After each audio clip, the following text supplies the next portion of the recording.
Welcome once again to the program Transforming Lives One at a Time. Well, it's a beautiful day here in Tobago, in the Twin Island Republic of Trinidad and Tobago. My guest today is CEO and Director of Ellie Media Incorporated, Upward Springs NGO, as well as life coach and author Debra Wright of Toronto, Canada. Well, Debra, it's a pleasure having you once again on the program Transforming Lives One at a Time. Thank you, Diane. It is a pleasure to be here again. Um, Yes, Happy to be on your show today once again. of course, of course. Well, as I said in my opening, it's a beautiful day here in, I neglected to say sunny Tobago. What's the weather like in Toronto, Canada? Well, it's a bit overcast, but it's not as cold as it was a few days ago. So Okay. starting to warm up. It's spring now, so Yes. yeah, I'm looking forward to the warmer weather. Right, definitely. Well, of course, anytime again you're ready to come to Tobago, you're always welcome. I forward to it, my dear. Sometime in Yes. Yes, yes. Well, Deborah, the last time you were here on the program, we spoke extensively about forgiveness as you're also a forgiveness coach. Today, you are here in the capacity of an author. But firstly, tell us a little bit about your early years growing up in Trinidad and Tobago and when did you migrate to Canada? So I was born in Trinidad in the 60s, and I left Trinidad when I was 19 years old. Growing up in Trinidad was very interesting. My parents were really strict Christian parents, and it was it was a great life, to be honest. There were a lot of issues. One of the issues that I remember having in Trinidad well, mostly Trinidad, was being bullied, right? When you're growing up as a Christian, well, we were like a different sect of Christianity that was very rigid in terms of dressing and different things. So I was bullied for that, and I was bullied for my lips because honestly, darling, I've got thick lips, and now it's something great. But back then, kids could be very unkind, and so that was Yes. my one of my issues there. But honestly, growing up in Trinidad, I love Trinidad. You know, in the 80s, the late 80s, Trinidad started going through um, economic turmoil, and my parents thought, okay, it's time to leave the country, and go abroad to get a better education, and and stuff like that. So for me, leaving Trinidad was bittersweet. At that time, because when you're 18, 19, you got somebody that you care about, and at that time the parents didn't really care about that person. Yeah, of course. Move and go to Canada, right? So Yes. good, but it was bittersweet. Okay, good, good, good. Well, at least I'm happy you had some really, well, as you said, it was a bittersweet moment for you. Well, Deborah, before we get into your latest book, tell us about some of the other areas you have ventured into. For example, your acting career. We spoke about that quite recently. Very exciting news there. And of course, some of the films you would have been a part of. Okay. Getting into film has been very interesting. Um, so if I can just preface this, is before my father passed away, he would say to me, Dad, you belong in front of the camera. And I was like, what do you mean, Dad? And at the time, I mean, coming from like that really strict Christian background, you wouldn't think that my father would be saying, you should get into, television or whatever the case may be. But, as I started working with a company here in Toronto, and during one of my most difficult times, I was going through a divorce at the time, and as an event planner, I started in this company. And as things progressed, they started doing movies, they started doing shows and different things. So I was interested, and I got the opportunity to be directing a couple of the projects, and then I got in front of the camera and I loved it, you know. The biggest, so I did a commercial. The first one that I did was a commercial in Vancouver. Girl, it was lights, camera, and action. Out, you get your own hotel, you know, five-star hotel. You get your money to spend for lunch and whatever. One the days you weren't on set, and it's like a stipend. And then you know you get out there and it's a long day, but it was fun and it was very lucrative. We had a series called Omabella's Palace, and I was on set for that one. And one of the scenes was a traditional African marriage where the groom is coming and they have their ceremony with the nuts and all that sort of thing. And so I got all dressed up in my African outfit and I was on set. You know, I was doing other things on set, but this day I had the opportunity to be, you know, in front of the camera acting with the rest of the team. And then it led from that to me being the production manager for a very well awarded show called The Life Coach. And, you know, I did have a little cameo on that as well. But doing those things had really got me into the feel that, hey, this is something that I could do. You know, I love being on sets. It's a really different experience. And then I had the opportunity to do a few more films after that. They were short films. One was, I can't remember the names of the shows. There's a few of them. Yes. But the last one I just did is called African Couple Japa, and where I had the opportunity to work with this amazing Nigerian comedian named was it Funny Bone. I was like, Funny Bone? Really interesting. Get there. And so I've had the fortune of meeting a lot of big stars in the industry and all of that. I really do enjoy it. Yes. It's a lot of work. Sometimes it's a lot of waiting. You got to memorize all these lines and you know, but it's a very fun experience to be a part of. That's Very well. Well, I'm very excited for you. Congratulations on your, well, your new area now, coming out from author and so many other titles that you wear. So, Deborah, let's talk about what was the motivating factor in you becoming an author. Was it always your dream, or you just gravitated to it? Well, one of the things for me is that I was an avid reader from from the time I was in my early teens, even before that. I loved reading, and one of the things I loved was love. I loved reading about love. That was my genre. And as I got older, I went into the area of Christian fiction, Christian romance. But I love to read. I just read, you know, I read everything. And I always wanted to write. So when I was going through my divorce, I went to Trinidad and Tobago. That's where I found myself again, and I shared that on my prior interview with you. And Yes. I started, you know, jotting down notes as I was going through my journey.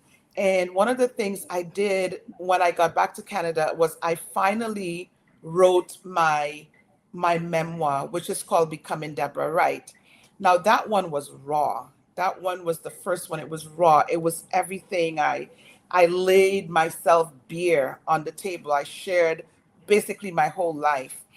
And, you know, a lot of people came back and they said, wow, that was very brave to do something like that. And Yes. then after that, I did like chapters in anthologies. So I think it was we did two, and then I authored an anthology called Pursued by Purpose.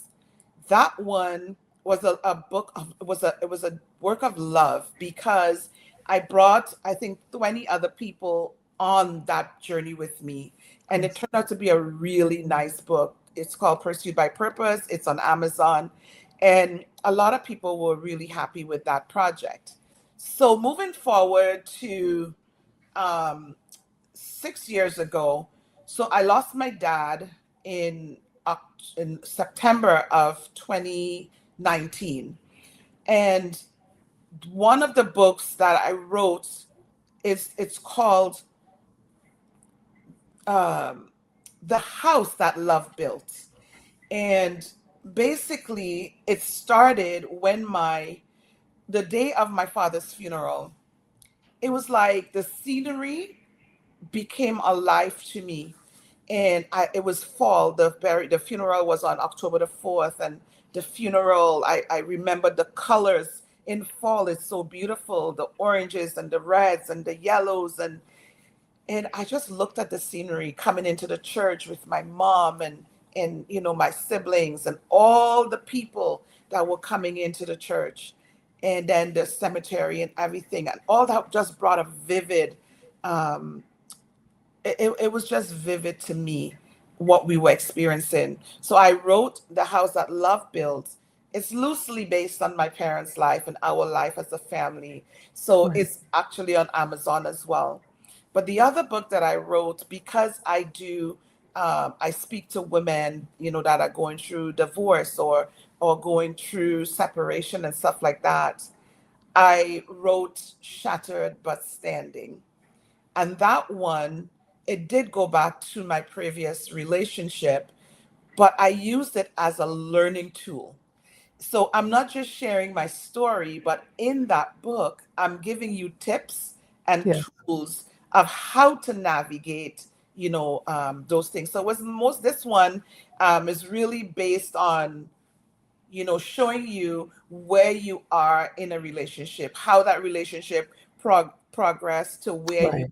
in a situation where you're now separated or going through divorce, and maybe you have children and how to deal with that, and that sort of thing. So I use this book as a learning tool, showing Okay. that even though you may be shattered, you can still get back up and stand up and do something with your life and become Yes. the you that you deserve to be.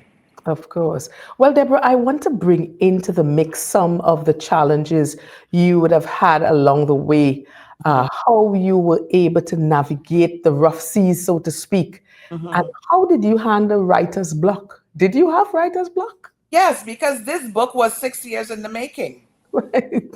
I, I think I put this book. I started it, and then I put this book down for maybe 2 years, and then I touched it again, and I guess I wasn't in the right space at the time to continue writing, so I Okay. again. So this book was sitting in my Google Drive for a while, and then last year, the beginning of last year, things were very like difficult for me, and I thought, you know what? Let me just complete this book, and so Okay. I sat down and I made oh, I know what. So at church, we, in January and coming through the year, we always do like fast and pray and everything. Yes. It was during that time I was very intentional. I was like, okay, I'm fasting, I'm praying, and it's like God just gave me the jump start to start writing my book. And that's what I did. So the two books that I wrote, I did them simultaneously. It was Yes. interesting, but it was actually God telling me it's time. And that's how I was able to actually work on the two books at the time. Yes. So tell us about the writer's block and how Uh, did you handle it? like I said, I left the books alone, but I was always like jotting down notes, like, always my phone, on your little notepad. There's Yes. so much, I wasn't sure of the title. I was like, okay, I'm playing with it. I didn't want it to look like my first title because I'm not becoming anymore. Okay. I became who I am now. And, years later, with more experience, I thought it was a better time now to write that story because I have moved past that chapter of my life a long time ago. So Right. writing it, I can actually write with a little bit more clarity and Yes. understanding where I was and where I am now and how, things had evolved. Because when I wrote Becoming, there was still issues like I would have to deal with my Yes. ex-spouse, but as the years rolled on, things became better. We're not friends per se, but we're very cordial and we get along. Do you know what I mean? Right. So it made it a lot easier to write that. So I think having gone through, that progression, I think it made it a lot easier to get over that writer's block because I started to flow in what I was writing. Yes, yes. Well, Deborah, we're going to take our first short break. And when we come back, we're going to get into Shattered but Standing, which is, I must say, a very powerful topic. Viewers, we'll be right back. Stay with us. If you're wondering where to find top-tier quality tiles and products to refurbish or renovate your wall, floor or pool, well, your worry is over. Come to D-Cell's Tile and Ceiling Center, Store Bay Local Road, opposite the Bonnecourt Primary School, Tobago, where you will find porcelain, mosaic and ceramic tiles of the highest quality guaranteed. D-Cell's Tile and Ceiling Center also stocks thinset, grout, tile cutters and yes, windows. Plus a friendly smile and service that's second to none awaits you. So forget the hassle and get all the quality tiles you need right here in Tobago at D-Cell's Tile and Ceiling Center. Call us today at 460-8802, 639-8281. Opens Monday to Saturday from 9 a.m. Powerlink Graphic Enterprise, Storby Local Road, Crown Point, Tobago, for a variety of quality printing products, including banners, posters, jerseys, flyers, and more. Graduation packages, get customized grad bags, mugs, newspapers, and the list goes on. Powerlink Graphic Enterprise, open Monday to Saturday from 9 a.m. Call 269-6996. We create ideas that inspire.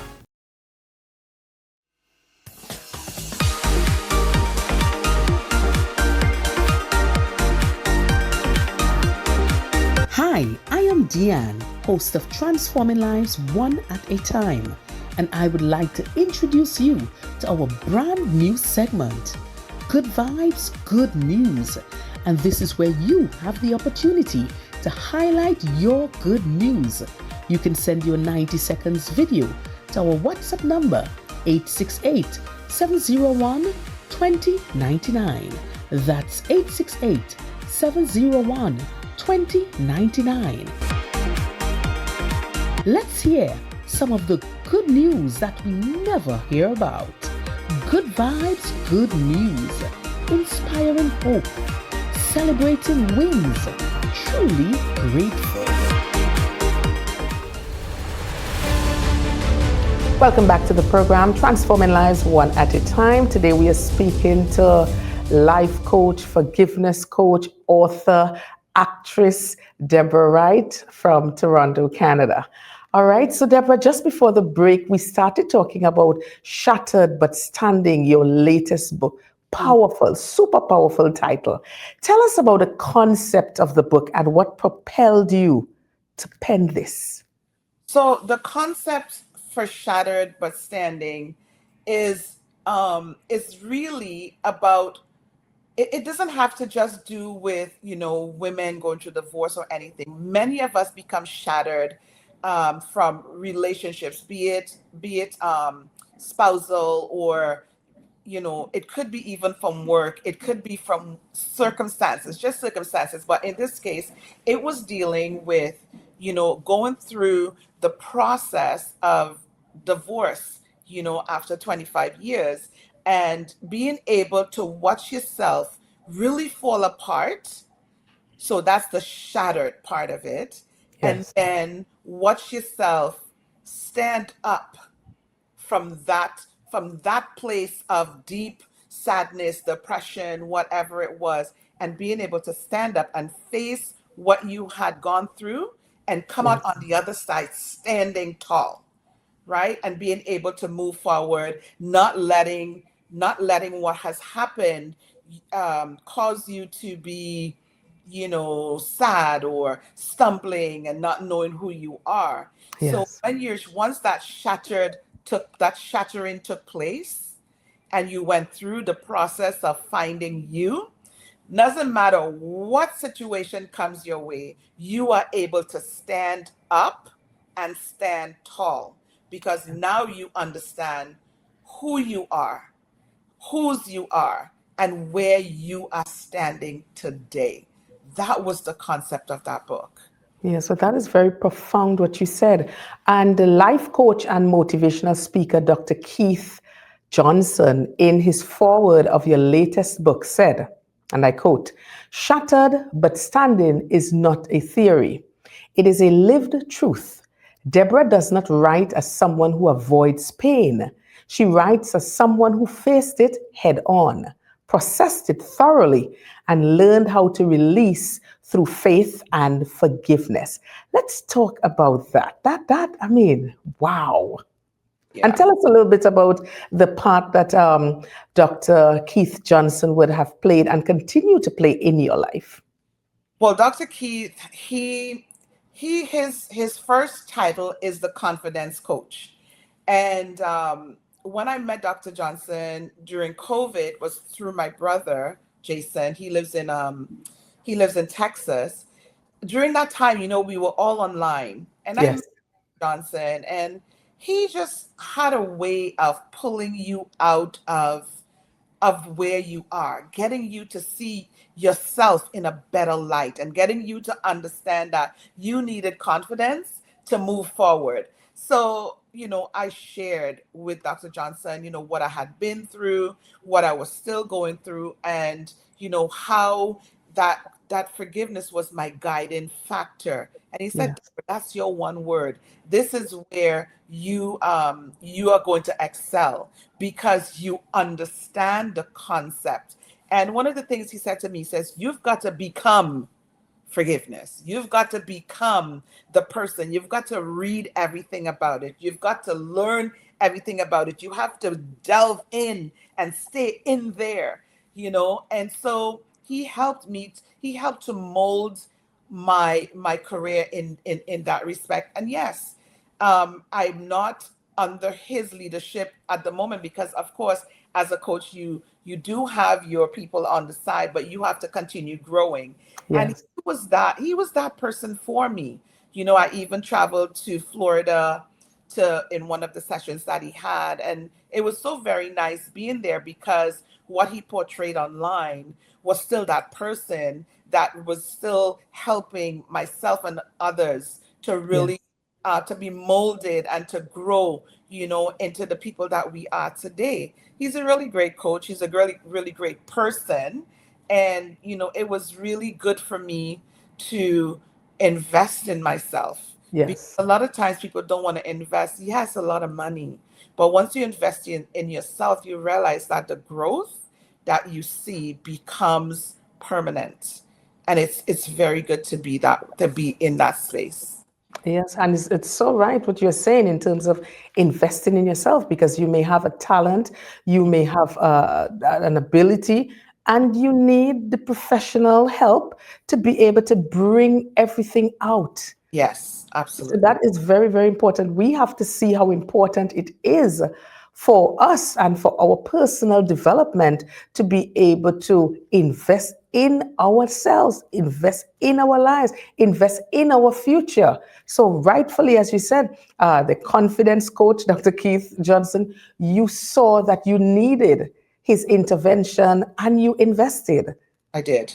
Yes, yes. Well, I want us to talk about your target audience generally for this book and what can persons glean from the information being disseminated. Sure. So my target audience are women in their early 30s to 65, 70, who have lived, and may have gone through some issues in their lives, right? I mean, younger people now, with the way the world is, younger people are also experiencing it.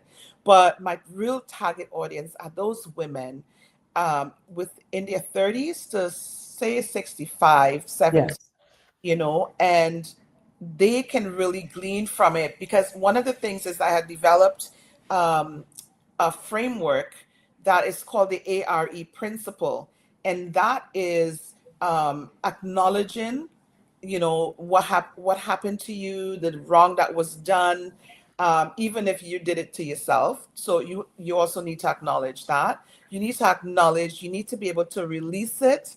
And of course, I show you different ways to release. Whether it's the anger, the bitterness, the pain that you're holding on to, and then after that releasing, you're now able to be empowered to move forward in life, to take that one step.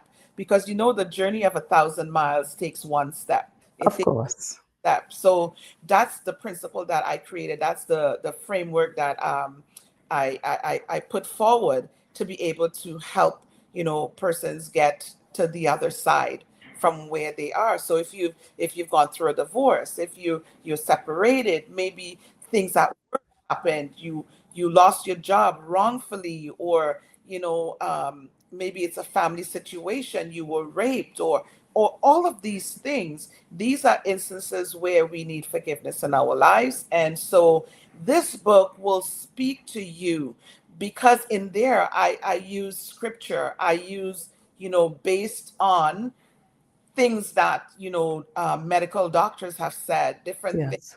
Yes. I've used that because I've done quite a bit of research on the topic of forgiveness. As Dr. Johnson said, you have to become. Yes. Because Yes, yes, yes. I've got my library. So yeah. Yeah, but it's amazing because, sometimes persons would go through situations, they would go through experiences and challenges and so many things, and they tend to believe that it's all over. I Yeah. cannot bounce back from this situation. It was too much trauma. The trauma was definitely too much. I cannot recover from it. I Mhm. cannot forgive. I cannot move on. I cannot see, as it were, the silver lining. Mhm. Yeah. It's yeah, that is a real, that's a reality that a Yeah. lot of persons, and then many times you have a lot of persons saying, or given the impression that they alone are they Mhm. alone facing this situation, they alone experiencing this, which is really a lie. Yes. Because we have so many other persons going through the same experiences. I mean, there is nothing new under the sun. Yeah. From way back to now, we still have challenges, we still have circumstances, we still have traumatic events that will occur in our lives. But at the end of the day, and from what you're saying in terms of what you are bringing, what you are offering from shattered but standing, is even if you went through a shattering period in your life, you can still stand. Yes, absolutely. I want to just read just a little portion. It's a teachable moment. So this is part of the book. It says teachable moments, the hidden gifts of a storm. Because when you're going through anything in life, especially situations where you're hurt, it is considered a storm. Yeah, So says here that storms reveal what is fragile, but they also reveal what is strong. When everything familiar disappears, the shaking exposes what has always been unshakable. During that season, I learned that sometimes God allows storms not to destroy us, but to reveal the depth of our roots. When the storms of divorce stripped away the identity I thought defined me, I discovered that I was still standing, not because of my own power, but because God had planted roots of faith deep within me. I began to see that my faith was not built on circumstances, but on the character of God Himself. The winds could rage, the rains could fall, but the foundation of His love remained unmovable. I also discovered the loyalty of friends who stood by me when others walked away. yeah, Their presence reminded me that love does not disappear when life changes, sometimes the gift of a storm is clarity. It clears away what is false, leaving only what is real. I learned who I was without title, without approval, and without validation. I learned that I could survive what I thought would destroy me. Wow. That is beautiful. And Wow. it- That is beautiful. What chapter of the book is this? that is chapter one, actually. Chapter That one. teachable moments, yeah. So it's a little bit lower down. It talks about the teachable moments, the hidden gift of the storm. And Yes. I love to look at it because like we see storms, like it went in natural. We see the storms when they started raging. Like one of the storms that was really, really hard for me to comprehend was the storm in the Bahamas. I think it was it in 20, I don't remember what year it was. Remember that storm where the storm hovered over Bahamas for, I think it was like, was it 48 hours or something like that? And the damage it wreaked. And one of the things is because I love Bahamas. Yes. I Beautiful. was girl, and I wanted to go back. Man, I thought of buying property in Bahamas. And when I saw the devastation, I was like, God, how could this be? Like, how Wow. happened? I was like, I was so devastated. Yes. But Bahamas has rebuilt. I mean, they may not be 100% back to where they were, but guess what? They have rebuilt. They have begun the rebuilding process, and so likewise with our life, we have to also rebuild the broken parts of our lives. It may not look like how it was before, but I can guarantee you it will get better. And that's Yes. the things that I stand to. It doesn't matter. I may be going through my own storm right now, but at the same time, I know that this too shall pass. Of course. Stand Of that. course. And that rebuilding is so important because I remember I was reading a book, I think it was by Joyce Meyer, You Can Start Again. Oh, all So, this. in spite of where you have found yourself, Mhm. always believe that once there is life, you can start again. You can begin again. Yeah, You definitely. can definitely begin again. I'm really excited about this book. I'm really excited about this book, Yes. Shattered but Standing. I think it really has a potent message for individuals. And I think of individuals across the board that whatever you have been through, you can start again. Whatever you have faced in life, because we face so many different things. And Yes. things, as you rightfully said, when we speak about the storms of life, sometimes the storms come and you feel, well, that's it, total devastation. And Mhm. from that, and we could learn from so many countries that has faced storms and hurricanes. When we think about even Grenada some years ago, and I mean, almost total devastation, Mhm. and they have started again, Yes. started to flourish again, Mhm. started to build again. So no matter where you are, you can build again and be successful. Absolutely right. Yes, yes. Absolutely right. There's Well, nothing. Deborah, for those aspiring writers looking on, what do you know now that you wish you had known before you started your publishing journey? Oh my goodness. I wish I knew a whole lot more, girl. But anyhow, one of the things I have learned is that you have to be, when you're going to write, you need to carve out time. And, some people, the way they would write is by, scribbling notes on a pad. That's all good. But if you have the opportunity, please type it out. It makes it so much easier for your publisher. Okay. One of the things that I always tell people is to sit down and write out what you want to say. So you start doing it like you write down the title or the topic that you want to talk about. You don't have to have a full working title yet, because Right. continue to write, things change, right? But you want to brainstorm. So I want to write a book about love. So you brainstorm the ideas. I need to know all about love. Yes. Why love, how love works, who was I in love with or who I love, all those different things, right? Yes, yes, yes. Storm that and you write those out so that when you start writing your chapters, you have a bit of a framework as to where you want to go. Okay. And a book doesn't have to be, your first book doesn't have to be 30 chapters long. You can start with 7 to 10 chapters and it's still a good book. You write it and then you go back and you read it and you rewrite. And as you start rewriting the chapters, they become longer. A chapter is really about 2,500 to 3,000 words. Okay.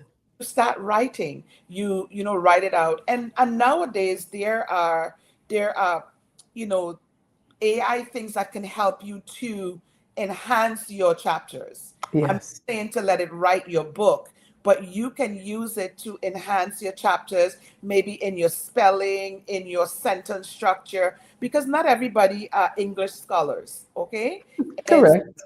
you probably be writing it in your colloquial language. I mean, we are Trinidadians, on Tobagonians, we will Yes. write Trini, right? Like my other book, The House That Love Built, I totally wrote that with a colloquial Trini feel, right? Shattered but Standing, I wrote it like proper English because it's a textbook, it's not a novel. So you need to know where you're going.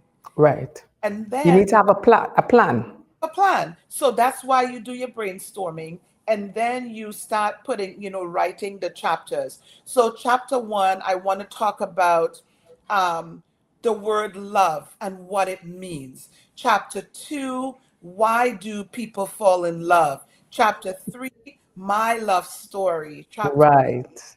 and you build from there. And at the end of it, you have 7 to 10 chapters that you can now continue to write. And you Yes. to write all in one day. Take your time. You Of know, course. coach always said, early in the morning before the phone starts going, Oh you yeah. and you write, maybe you take maybe an hour or 2 hours and you write in the morning or late at night, whatever, Yes. because everybody have a different system where they can work, whether it's very early in the morning or late at. I'm a night owl and I didn't even realize that. Right. I'll be on my computer and I'm great in the night. So whatever time is good for you, sit down, take an hour to 2 hours and focus on one chapter. Even if you Okay. all your chapters, focus on one chapter, Right. One at a time. one at a time. One at a time. All right. Well, at this time, we're going to take our second break and we'll be right back. I tell you, the conversation rather, is going quite interesting. Stay with us.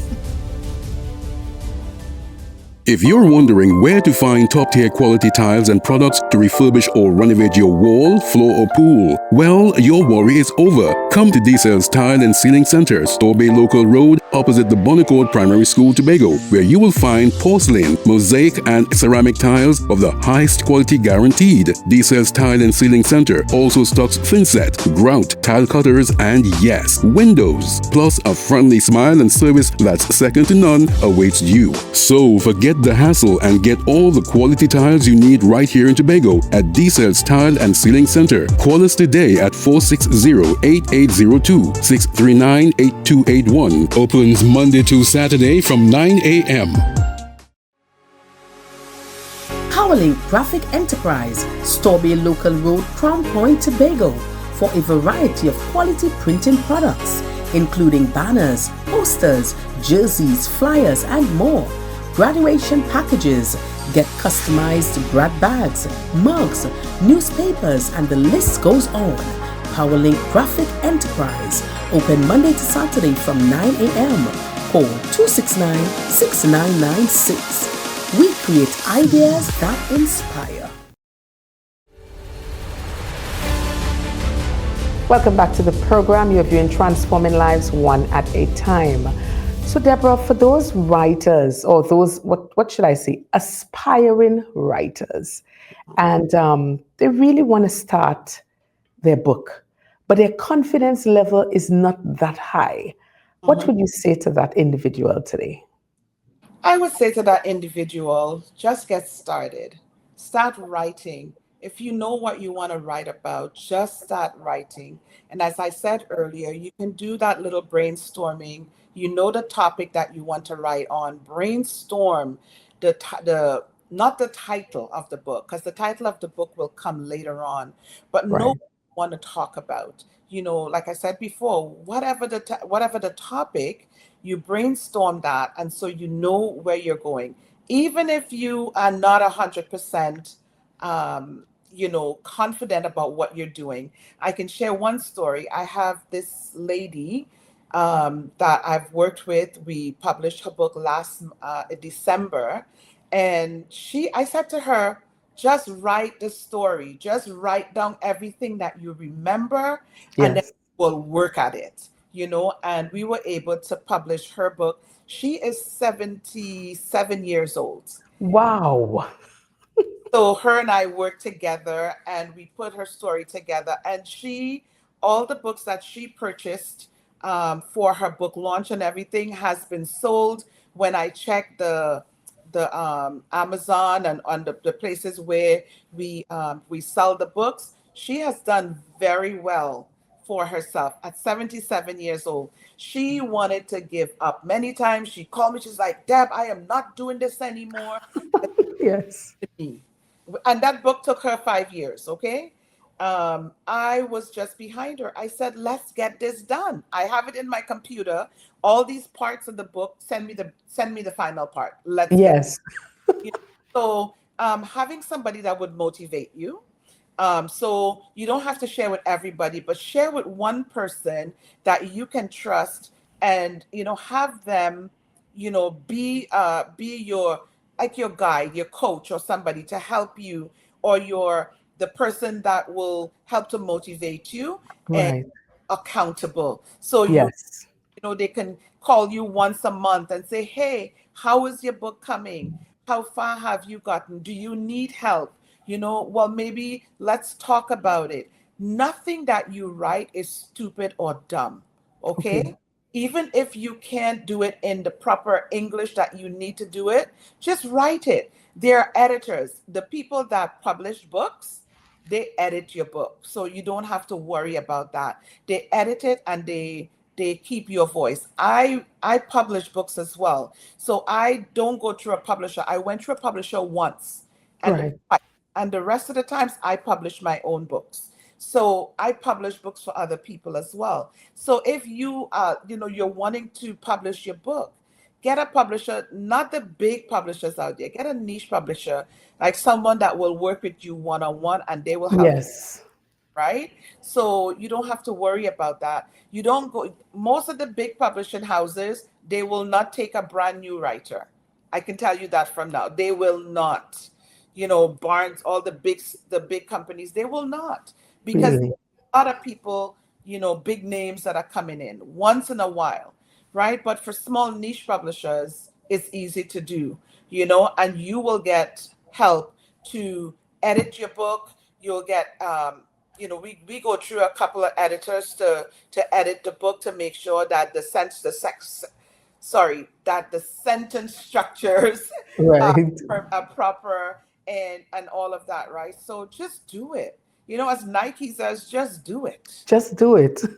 And I'm so impressed that this lady that you spoke of, 77 years old, Yeah. and here she is, she's a new author. Yes. Yeah. So she didn't allow age to keep her back. She didn't allow No. the naysayers to keep her back and say, well, what are you trying to do at this age in your life? But Yeah. she is just doing it. And Yeah. as you rightfully said, that to have that person who would be like a support system to you, that motivational coach, Yeah. someone that you can be accountable to, because sometimes sometimes you might say, wow, I'm tired of this, I don't think I could publish this book, I don't think I could I have what it takes. But then you have that person that you're accountable to calling you once a month. So, how far are you now with the book? How many chapters have you written? Yes, And then you just get that kind of energy. yes. So, Wow. Yeah, it's all about, having an accountability partner. You yes, help motivate you, right? You don't feel like you're stuck. And even if you put it down for a little while, it's okay. There's no right or wrong way. It's just that you gotta keep going. You don't stop. I say give yourself some time and then you come back to it. Sometimes when you yes, from a project and you come back, you have a renewed energy to continue going. So, yeah, that's what I would tell them. Do the book, just write it. You yeah, know, you never know where that book would end up. You never know true. that book, who that book would help. So just write it. Listen, the grave is filled with people Oh, yes, that have lots of books, movies, so many inventions in the, yes, and it's not doing any good. So yes. if you want to make a difference in life and make a difference to the world, write your book. Simply, simple, simple. Yes. Write your book. Right. Just do it. Mhm. Just do it. The late great Dr. Miles Monroe, he was the one that said that the burial ground is one of the wealthiest places in the world because you have books that were never written, you have companies that were never started, you have Yep. inventions that never came to fruition. So let's not die with our talents and our abilities. Whatever we must do to impact wherever we have been placed geographically, just do it. Just do it. Well, Deborah, of course, we know you are a forgiveness coach. And of course, I have to fit in a little thing here on forgiveness. I can't let you. I can't let you get away with that. For the individual who may be saying at this time, I have been so hurt, I have been so traumatized by so many things persons may have done to me, Mhm. and I just cannot find it in my heart to forgive them. Because Mhm. we have a lot of persons that unforgiveness is a major problem. I wanted to just speak about how important it is to forgive. Yep. So that's a very good question, Deanne. Thank you for asking that question. When when you have been hurt, when you hold on to the pain and to everything that has happened in your life, the only person you're hurting is yourself. I can guarantee you that. Because the person that has wronged you, my dear, they have moved on and they don't even remember that they did you anything. They don't have that in their purview. They don't think about you in that respect, right? But you are the one that is keeping space in your very expensive real estate, which is your head, your heart, your mind. Yes. You are holding on to that pain and you are the one that is suffering. So, what I would say to you is you want to release that pain so that you can move forward.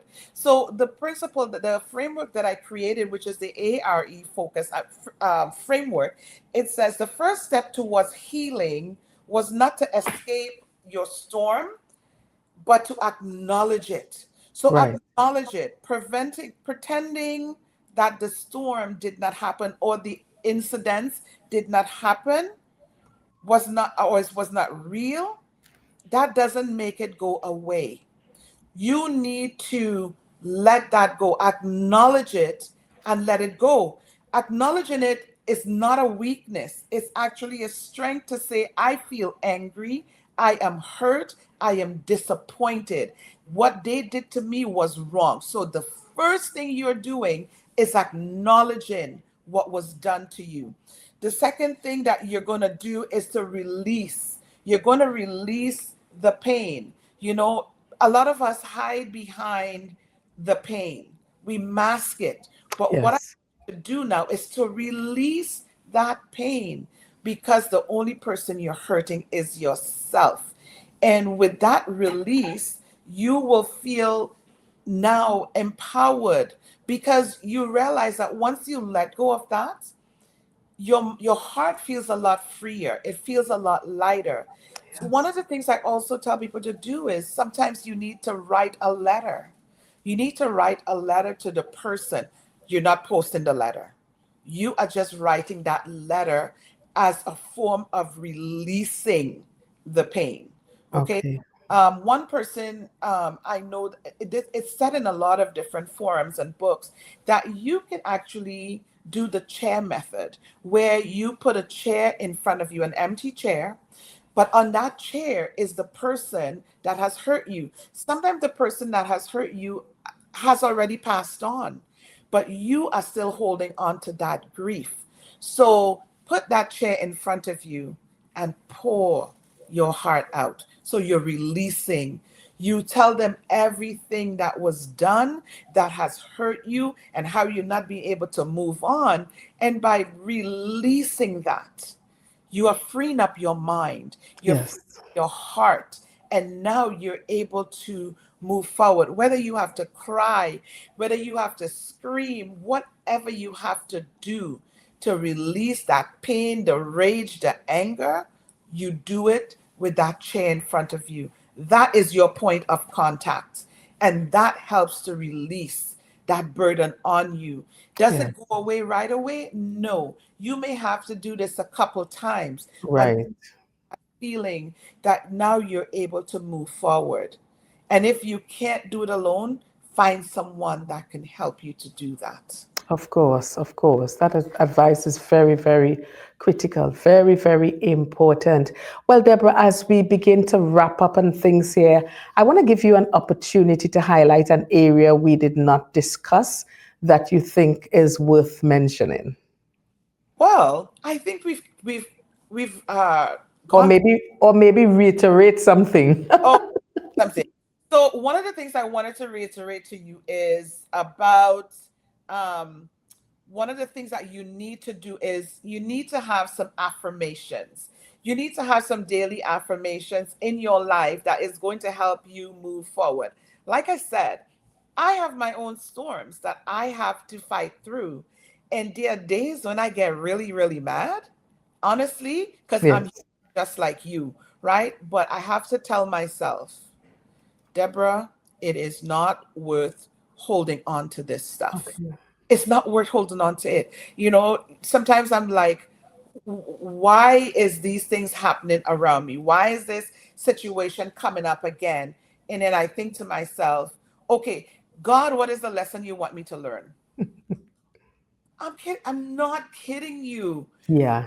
Okay, what's the lesson? Okay, Father, I walked through this road before. Why am I here again? Yes, yes, yes. What it is you want me to know.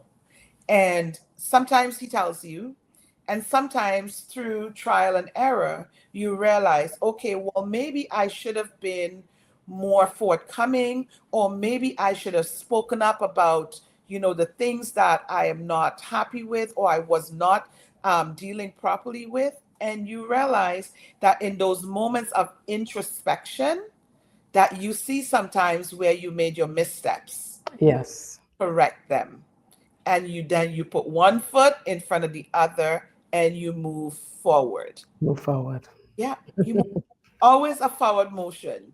Don't Yes. look back all the time, because when you keep looking in the rearview mirror, you can end up in an accident. Exactly. So, forward, Move forward. yeah, That's the word for today. Moving forward. and forward. Moving forward. Deborah, just share with our viewers how they can access your book. Of course, your two other books and the latest one, Shattered but Standing, your social media handles and the likes. Okay, so you can find me on Instagram at the real underscore Deborah M. Wright. You could find me on Facebook, Deborah Wright. You can also find me on TikTok, where I do some inspirational videos as well. And I think it's TikTok, Deborah Wright 35, I believe. But you can just look for Deborah M. Wright on TikTok. You'll find me there. My book, Shattered But Standing, is on Amazon. Amazon.com, Amazon.ca. Shattered But Standing by Debra M. Wright. My first book is Becoming Debra Wright. It is also on Amazon. And my other book, Pursued by Purpose, they're all on Amazon. Pursued by Purpose, Debra M. Wright. And then the other one, which is a novel, is what's that one? I always forget it. The House That Love Built by Debra Wright. You can go on there and find those books. And in there's an email that you can write me if when you pick up a copy, send me a note and let me know what you thought about the book, how it helped you. And you can also always post it on my social media as well. Very well, very well. Well, Debra, I want to take the opportunity to thank you so much for being on the program today. My guest, life coach, actress, and author, Debra Wright from Toronto, Canada, for telling us about her latest book, Shattered But Standing. Very, very powerful title. It's been a pleasure having you in Transforming Lives One at a Time. And of course, we wish you all the best in your future endeavors.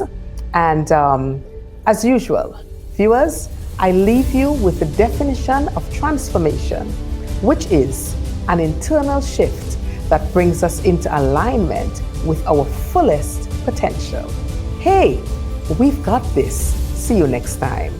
I leave you with beautiful sceneries of Tobago.